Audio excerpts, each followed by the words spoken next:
É fundamental que vocês saibam, como a Tatiana colocou para vocês, que o que nós falamos aqui é baseado em ciência, que a cada 5 anos elas são modificadas, elas começam a sua modificação 5 anos antes, e eu recomendo para quem tem interesse em pesquisa, que vocês podem ser contribuidores, todos podem contribuir com as diretrizes dentro do WILCOR. É só entrar dentro do wilcor.org e falar que vocês gostariam de participar do sistema de avaliação em termos de ciência. Eu me sinto um privilegiado de ter sido, na época da fundação dele, eu era presidente da Fundação Interamericana, então eu sou um dos fundadores do WILCOR no mundo, junto com eles. Como a Tatiane colocou, essas diretrizes, como elas se iniciaram, na primeira reunião nós tivemos, eu cheguei anteontem dela, nós tivemos a primeira reunião essa semana, e as diretrizes vão estar abertas para ajudar na publicação de 2020, já a partir do mês de junho. Ok?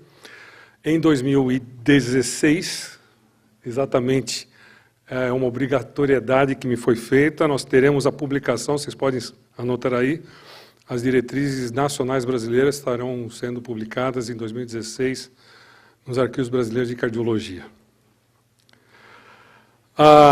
E quando nós falamos em diretrizes, a gente fala que nós temos que transformar a ciência, juntamente com o treinamento, em equipe, isolado em equipe, em sobrevivência. A minha tarefa, como foi a tarefa da Tatiane, foi falar do suporte básico de vida. Eu vou falar para vocês especificamente de uma área que é o sucesso do terceiro elo da corrente de sobrevivência pré-hospitalar e do quarto elo da corrente de sobrevivência hospitalar. É importante vocês, para quem for prestar, inclusive, prova de residência, isso cai para caramba, a parte da corrente de sobrevida hoje pré-hospitalar e hospitalar. Sabemos que um dia todos nós iremos morrer, certo? Porém, a gente sabe que a morte súbita muitas vezes está além da imaginação, né? Eu acho que nós temos muito bons corações e cérebros que poderiam estar sendo salvos. Nós temos um processo de morte, né? Não é um processo, a gente tem a vida, um evento, tem uma parada cardíaca, e se nós não fizermos nada, nós temos o processo de morte. Isso foi demonstrado, isso aí é extremamente recente, isso foi publicado exatamente, foi colocado online, para quem quiser ver, há exatamente 4 dias atrás, no Circulation, da semana passada, um importante trabalho, Tatiana, que mostra que tem 2 coisas hoje que realmente mantêm e salvam vida e aumentam a parte neurológica no suporte básico de vida. É a compressão e a desfibrilação. Vejam o trabalho do Ken Nakagawa, o Ken mostrou agora por A mais B, muitas vezes a gente fica pensando, puxa, quanto tempo eu devo parar de fazer a massagem cardíaca? E ele mostrou por A mais B que em paciente em fibrilação ventricular e taquicardia ventricular sem pulso, nós temos que ter esforços continuados de pelo menos 40 minutos antes de nós declararmos qualquer insucesso. Olha, eu tenho 33 anos de emergência. Eu declarei muita gente antes disso, por muito tempo. E esses números mostram que, quando nós mantemos um esforço de ressuscitação, por mais de 40 minutos, com boa qualidade de ressuscitação, e que esse paciente venha a receber a desfibrilação, ele vai ter um desfecho muito importante. Eu diria para vocês que esse já vai ser um trabalho, uma pesquisa fundamental para as diretrizes de 2020. O acesso público à desfibrilação, aquilo que nós estaremos falando agora, nesse instante, tem o potencial para ser o maior avanço cultural e tecnológico no tratamento pré-hospitalar da morte súbita por parada cardíaca, desde o advento da ressuscitação cardiopulmonar. Eu pergunto para a plateia, em termos de anos, quantos anos tem a denominação ressuscitação cardiopulmonar? Se eu chutar, são 300 anos? Levantem a mão. 100 anos? 50 anos? 40 anos? São 40 anos, gente. Não é tão longe assim. Eu tive a possibilidade, a felicidade de conhecer uma das pessoas que fez a denominação de ressuscitação cardiopulmonar. E o termo só não perdeu a terminologia cardiopulmonar por causa de criança, né? Porque eles queriam fazer a denominação de ressuscitação cardiocerebral, de tão importante que é compressão e cérebro. Mas é uma coisa muito nova. Bom, quando a gente fala em ativação, a Tatiane colocou isso aqui, mas eu queria me ater um pouco mais com vocês. É muito interessante quando a gente fala, eu vejo aqui todo mundo no celular, eu mesmo, todos nós incorporamos muito a mídia social, digital, WhatsApp, companhia limitada, e os norte-americanos fizeram uma coisa muito interessante. Vocês podem fazer isso até como curiosidade, aqui no Brasil não vai funcionar, mas baixem um app chamado Pulse Point. Pulse Point. Esse app foi feito nos Estados Unidos, aqui dentro, e ele está aumentando absolutamente a adesão de socorristas e pessoas que façam a localização de desfibrilação. Esse Pulse Point, no momento que você pressiona onde tem um socorrista, ele pressiona o 911 chamando que tem uma parada cardíaca. Isso está acontecendo atualmente em San Diego e em Washington, em Seattle. E é interessantíssimo como eles têm feito esse trabalho. Eles posicionam, e todo mundo, vamos supor, todos vocês são socorristas, você se cadastra gratuitamente, e daí, quando tem uma parada cardíaca, o GPS te localiza e fala onde está tendo essa parada cardíaca. Vocês já viram o drone CPR? Quantos de vocês já viram o drone CPR? Isso está acontecendo na Noruega. Vamos ver esse vídeo aqui, é rapidinho. Atentem-se ao detalhe, isso aqui é uma simulação, mas atentem-se ao detalhe da situação real que a simulação faz. Ops, tem som aí, não? Aí tem uma parada cardíaca chamada, veja o tempo aqui em cima, tá vendo? 4 segundos, 5 segundos.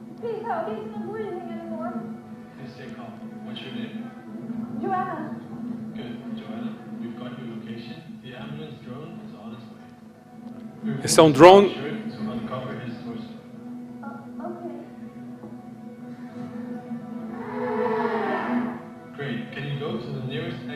Já chegou o equipamento no local de parada. Em 49 segundos.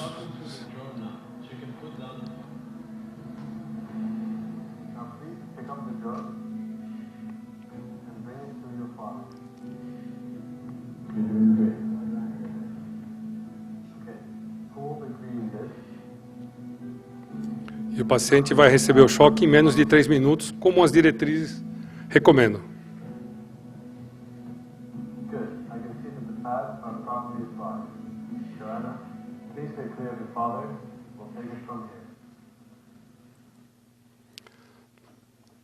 Nós temos que ter programas exatamente que nos ajudem a aumentar o número de pessoas ressuscitadas.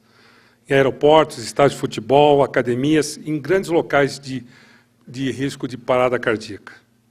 Nós sabemos que a média nacional nos Estados Unidos é pequena. Quando você pega e faz um programa de ressuscitação, de acesso público à desfibrilação, você aumenta e muito.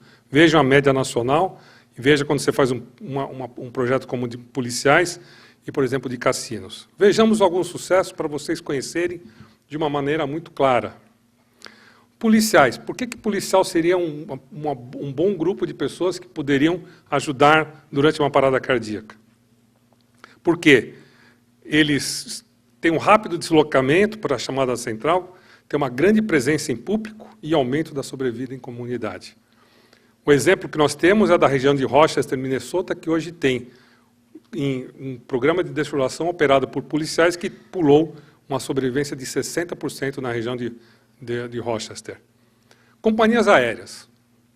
Se tiver uma parada cardíaca em qualquer companhia aérea, lá em cima, se você mandar descer o avião vai descer em quanto tempo? Em termos de 20 minutos. Tarde demais para você tentar fazer uma ressuscitação, se você não fizer lá em cima, lá dentro do avião. Então a gente fala que antes do advento da desfibrilação e do acesso público, do acesso interno no avião, a possibilidade de sobrevivência era 0. Isso foi modificado quando se começou, os primeiros trabalhos foram feitos pela Austrália, no grupo da Qantas Airlines, que eles fizeram uma colocação dos desfibriladores dentro de suas aeronaves, e eles têm hoje em torno de 50% de sobrevivência de parada cardíaca dentro das aeronaves. A companhia American Airlines, publicado no New England Journal of Medicine em 97, tinha 40% de sobrevivência. Hoje, ainda não publicado, eles têm 63% de sobrevida. Sem os equipamentos, sem suporte básico, possibilidade de sobrevivência 0. Imagine o quanto isso colabora. Aeroporto de Chicago, acabei de chegar do aeroporto de Chicago, é uma coisa muito interessante. A cada minuto que você anda no aeroporto de Chicago, não é que cada minuto que você corre, a cada minuto que você anda no aeroporto, você tem um desfibrilador. Se você pegar esse desfibrilador, você tem duas possibilidades. Se você pegar ele para você roubar, você vai ser preso, porque ele dispara um alarme naquele momento que chama o 91 interno do O'Hare. A cidade de Chicago ainda é uma cidade com muitos desafios em termos de suporte básico e de morte súbita. Eles têm uma sobrevivência em torno de 5% a 6%. No aeroporto, 55%. Então se fala que se você tiver que ter uma parada cardíaca em Chicago, tenha dentro do aeroporto. O melhor sistema de atendimento, até hoje publicado, de grande sucesso, é nos cassinos. Os cassinos de Las Vegas, eles são muito bem monitorados, extremamente bem monitorados. Por quê? Por segurança do ponto de vista de assalto, e o pessoal, o Dr. Terry Valenzuela, que publicou isso no New England, falou, poxa, se eu posso monitorar a segurança, deixa eu também monitorar a segurança de vida desses pacientes. Então, os cassinos de Las Vegas, eles têm um atendimento de até menos de 2 minutos numa parada cardíaca. O primeiro choque recebe em torno de 2,2 a média. E a chegada do sistema de emergência lá, 6,6. Com isso, eles têm 70% de sobrevida quando a desfibrilação acontece abaixo de 3 minutos. E mesmo acima de 3 minutos, ainda eles têm uma sobrevivência enorme. Peguemos uma cidade inteira, a cidade de Piacenza, na Itália, que tem uma população de mais ou menos 300 mil habitantes. Eles colocaram equipamentos em toda a cidade, ensinaram a população, e antes do projeto, chamado Projeto Vida, eles tinham 4,5% de sobrevida numa parada cardíaca. Quando a gente fala 4,5% de sobrevida com alta hospitalar. E atualmente eles estão em torno de 4,3% de sobrevida.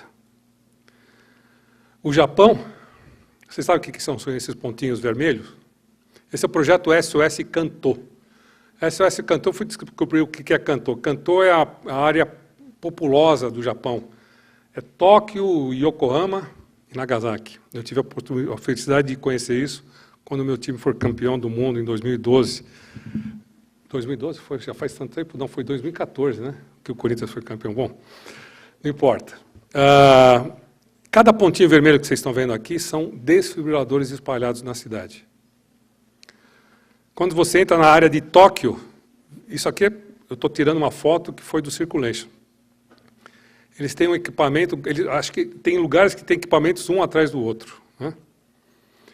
No Reino Unido também eles têm feito muito esse tipo de trabalho. Isso aqui sou eu e meu irmão, numa estação de trem, onde eles têm, cada estação de trem tem um equipamento e um sistema de chamado de acesso público.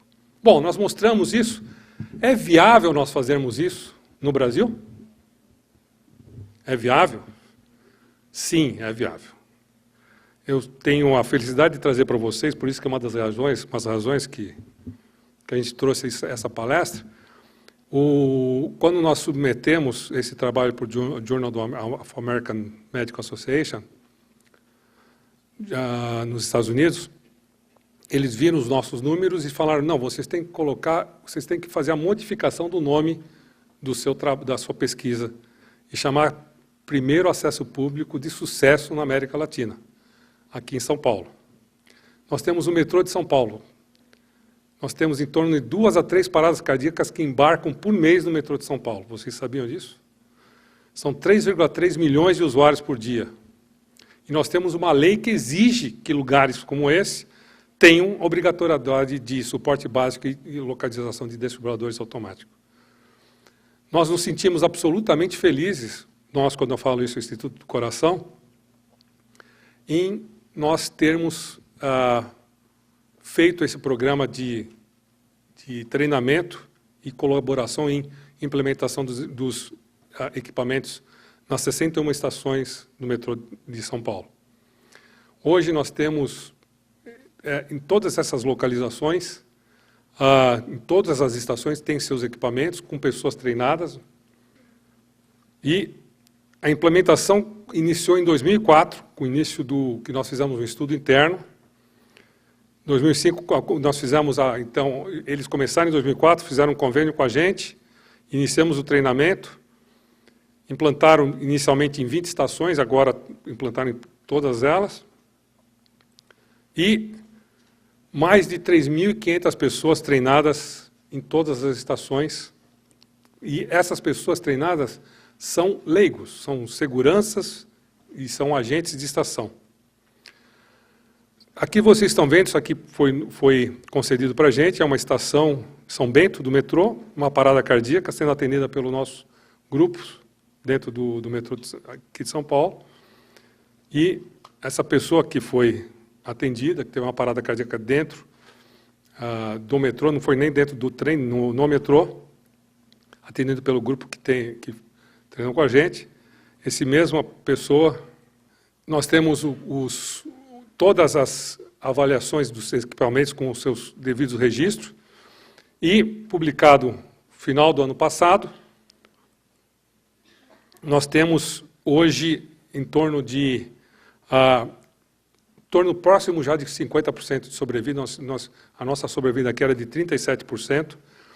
Nós temos um trabalho, uma pesquisa feita em Minas Gerais, onde também nós colaboramos, que mostrou mais ou menos o que acontece fora dos ambientes hospitalares no Brasil. Nós temos 1% de sobrevida fora do ambiente hospitalar, e no metrô de São Paulo, hoje nós temos, na publicação que já é antiga para a gente fala antiga, foi em outubro, mas nós já temos dados novos, com aumento da sobrevivência, nós já tínhamos 37,1% de sobrevida.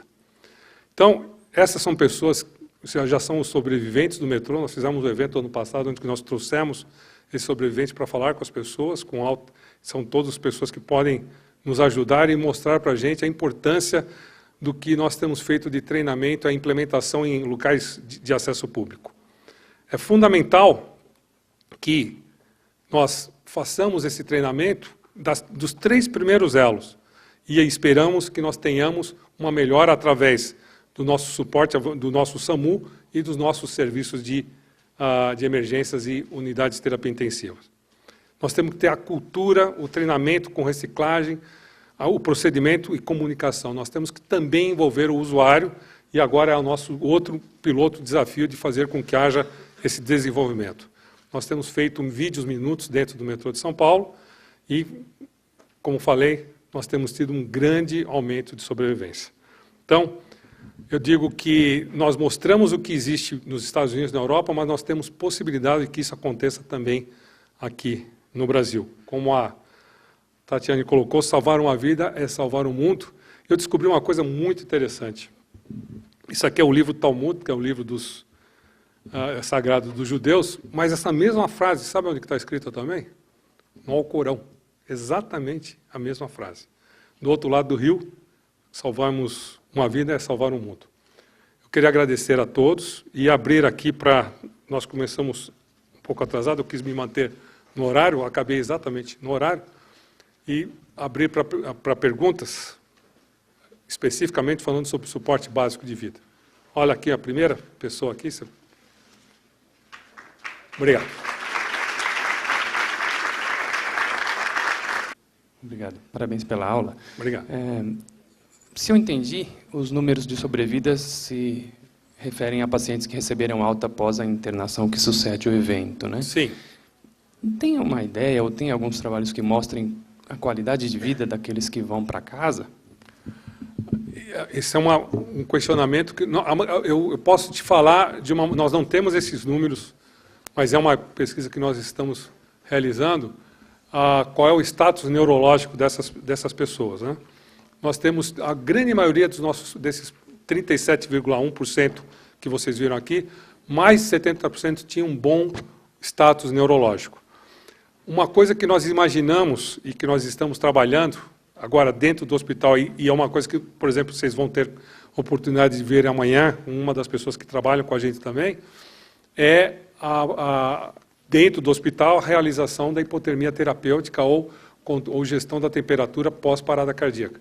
Então a pergunta ela é fundamental, porque a gente aumenta o número de sobreviventes que chegam no hospital, mas muitas vezes a grande maioria dos hospitais não estão em condições de receberem um paciente em parada cardíaca. Um paciente em parada cardíaca, quando ele chega no hospital, ele chega de uma maneira muito grave. E ele tem uma série de momentos delicados para que a gente mantenha um bom status neurológico dele. A tua pergunta é excelente e faz parte. Os nossos números estão condizentes com a literatura internacional. A literatura internacional tem colocado tem em torno de 60% a 70%. Você sabe que é uma coisa interessante, e isso eu estava vendo até na nossa pesquisa de uma maneira bem interessante, o número de pessoas, a nossa idade do metrô é uma idade bem abaixo da média internacional. Nós temos muita gente, nós temos jovens por droga, ou seja lá pelo que for, tendo parada cardíaca. A nossa média de idade aqui é em torno de 60 anos, uma média de idade em parada muito pequena. Nós tivemos muito poucos pacientes acima de 70 anos. Né? É muito interessante isso. Põe no microfone, Tatiana. Tatiana, por favor. Oi. Todas as vítimas que pararam extra-hospitalar, em que o leigo atendeu e desfibrilou precocemente, a sobrevivência auto-hospitalar sem sequela neurológica, ela dobra quando você espera o serviço médico de emergência. Então, o estudo SOS Canto, outro estudo no Japão também mostraram exatamente isso, que, na verdade, o que diminui a sequela neurológica é o atendimento precoce. Então, todos os estudos que são feitos, eles são baseados exatamente nisso, nessa sobrevivência auto-hospitalar sem sequela neurológica. Pois, última pergunta, porque não quero passar acima do horário daqui. Mais um aqui. Ó. A minha pergunta é simples. O que é feito para que um leigo tenha a mínima noção, tenha conhecimento da mínima noção no SCP, em termos de divulgação, de levar a população no geral, ter alguma noção disso? Porque a gente sabe que sempre eles são de surpresa, fazendo alguma coisa, sem nunca ter pensado na vida acontecer. Eu vou deixar a Tatiana responder, mas antes colocando dois pontos importantes aqui. E são pontos que nós estamos discutindo, inclusive, como pesquisa. Um é sensibilizar a população. A primeira coisa que a gente tem que fazer é sensibilizar a população. E não é fácil, hein? A gente colocou vídeos, minutos, tipo assim, olha, aqui, você sabe que eu vou dar uma história muito interessante. O metrô chegou a ter reclamação que as pessoas falaram que o metrô estava assustando a população em parada cardíaca. É uma coisa absurda. Você veja o nível de sensibilização que nós temos aqui no Brasil. Uma vez nós fizemos uma simulação com uma câmera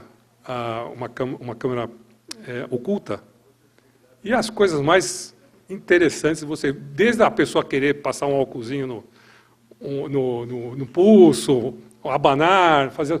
Isso realmente passa pela sensibilização da população e treinar as pessoas certas. Você vai falar, nós somos médicos, somos profissionais de saúde, se você falar assim, mas, Sérgio, por que você não treina logo um médico ou um profissional de saúde para fazer isso? Não vai aumentar a sobrevivência? Nós fizemos isso no início do projeto e nós vimos isso na literatura, inclusive em companhias aéreas. Quando você coloca o profissional de saúde ou um médico para fazer isso, você diminui a sobrevivência no suporte básico de vida. É incrível isso. Você tem que colocar as pessoas que fazem no dia a dia dessa segurança, são as pessoas que estão no local de sobrevivência.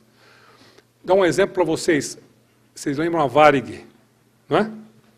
A Varig nós tivemos dois... Já sei que acabou aqui. A Varig, ela tinha dois... nós fizemos o início... A Varig implantou os desfibriladores dentro do avião, e as duas primeiras paradas cardíacas, elas foram... Nós ensinamos para chamar, se tinha um médico a bordo, chamar os médicos a bordo, e esses médicos não tinham nenhuma noção do que fazer, por incrível que pareça, e as coisas mais absurdas e redundantes nós vimos que aconteceu. Nós tínhamos um paciente que tinha tido uma parada cardíaca, foi médico, quem teve a parada cardíaca foi um médico, foi atendido por um anestesiologista, o anestesiologista falou, tira esse equipamento, que eu nunca vi isso, como funciona esse equipamento.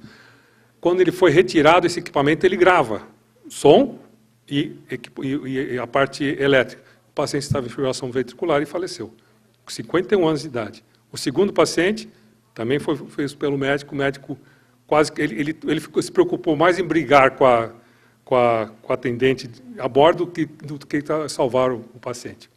Para encerrar, Tatiana, fala só... Alô? Imagina. Só reforçando em relação ao treinamento. O leigo é muito fácil de se ensinar, porque você também pode ensinar sua compressão contínua. Então, quanto mais prático você fizer esse treinamento, melhor é. Hoje você tem dispositivos no mercado que são insufláveis, manequins insufláveis, de baixo custo, em que ele vê o vídeo e pratica. Em 30 minutos ele é treinado. Então, é muito fácil você treinar o leigo, porque ele segue uma sequência, né, de chamar responsividade, chamar ajuda e iniciar RCP. Então, você tem esses dispositivos que são muito fáceis no mercado de treinar o leigo e que nos Estados Unidos, por exemplo, eles fazem o CPR Day, em que eles treinam milhares de pessoas em 30 minutos. Gente, obrigado pelo tempo. Desculpe pela passar...